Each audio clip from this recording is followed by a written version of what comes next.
మార్పుతో అనపర్తిలో మారిన రాజకీయ సమీకరణాలైతే చోటు చేసుకున్నాయి. పొత్తులో భాగంగా కూటమి నుంచి సీటు దక్కించుకున్నారు బీజేపీ అభ్యర్థి శివరామకృష్ణరాజు. ఎట్టి పరిస్థితుల్లోనూ బరిలో ఉంటామంటున్నారు టీడీపీ కార్యకర్తలు. మరి కాసేపట్లో టీడీపీ జనసేన కార్యకర్తలు సమావేశం కాబోతున్నారు. అవసరమైతే ఇండిపెండెంట్ అభ్యర్థిగా నల్లమిల్లి రామకృష్ణారెడ్డిని బరిలోకి దింపుతామంటున్నారు.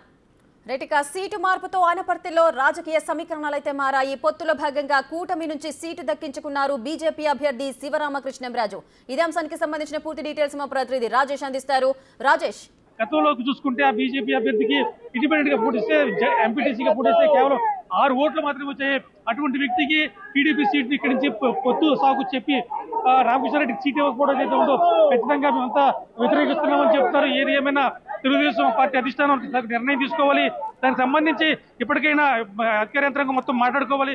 పొత్తులో అవసరమైతే కనుక ఇక్కడ రామకృష్ణారెడ్డి బరిలో లేకపోతే ఖచ్చితంగా తెలుగుదేశం పార్టీ ఇక్కడ కూటమి సీటు కోల్పోతుందనే విషయాన్ని చాలా బలంగా చెప్తున్నారు. రామకృష్ణారెడ్డి అయితే ఇంటి వద్దకు ఈ రోజు సుమారుగా 100ల సంఖ్యలో కార్యకర్తలు 4 మండలాల నుంచి కూడా 100ల సంఖ్యలో కార్యకర్తలు వచ్చి రామకృష్ణారెడ్డికి మద్దతు తెలిపే ప్రయత్నం జరుగుతుంది. వీళ్ళందరూ కూడా ఎట్టి పరిస్థితుల్లో కన్నీటి పర్యంతం అవుతున్నారు. ఖచ్చితంగా తెలుగుదేశం అధిష్టానం పునరాలోచించాలి. పొత్తులో భాగంగా ఈ సీట్ను మళ్ళీ టీడీపీ కేటాయిస్తేనే ఇక్కడ పార్టీ బతుకుతుంది. ఒకవేళ ఇక్కడి నుంచి టీడీపీ సీటు కేటాయించకపోతే ఖచ్చితంగా ఈ సీట్ కోల్పోయినట్టే. దీన్ని వైసీపీని ఢీకొట్టాలంటే ఇక్కడ రామకృష్ణారెడ్డి మాత్రమే ఉండాలి. అంటే వైసీపీ బలమైన నేత ఉన్నాడు. దాంతో అలాగే ఇక్కడ దీని ప్రభావం కారణంగా రాజమండ్రి పురంధేశ్వర్ గారు కూడా ఓడిపోతారండి.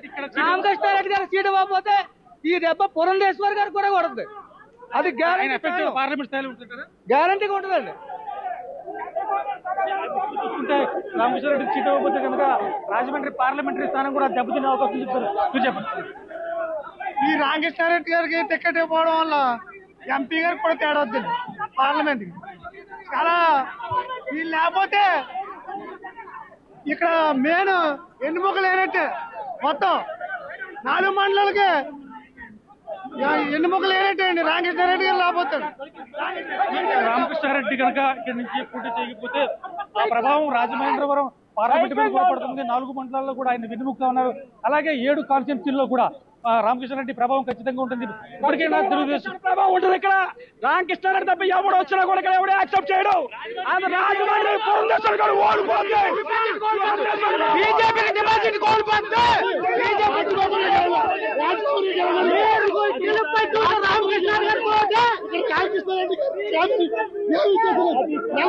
స్పందించాలి. ఒకవేళ స్పందించకపోతే మా కార్యాచరణ మరింత ఉధృతం చేస్తాం. ఈ స్పష్టంగా చెప్తా ఉన్నా. ఖచ్చితంగా అధిష్టానం ఇప్పటి వరకు కూడా స్పందించకపోవడం చాలా దుర్మార్గం. ఇప్పటి వరకు అధిష్టానం నాకు ఏ సమాచారం రాలేదు.